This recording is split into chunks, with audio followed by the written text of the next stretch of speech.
I'm Mel Green. I'm a welder, assembler, machine builder. I've been at Mestek Machinery since 1995.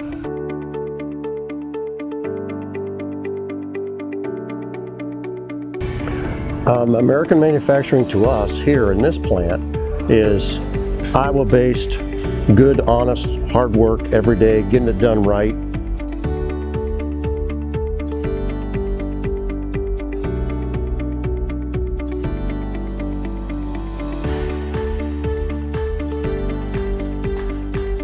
For a long time, American-made machinery has been a staple in the world market, and people understand that just by having that sign on the machine, made in America, they know they're getting quality, they know they're getting things that have been well engineered and well manufactured wherever it might be in the United States.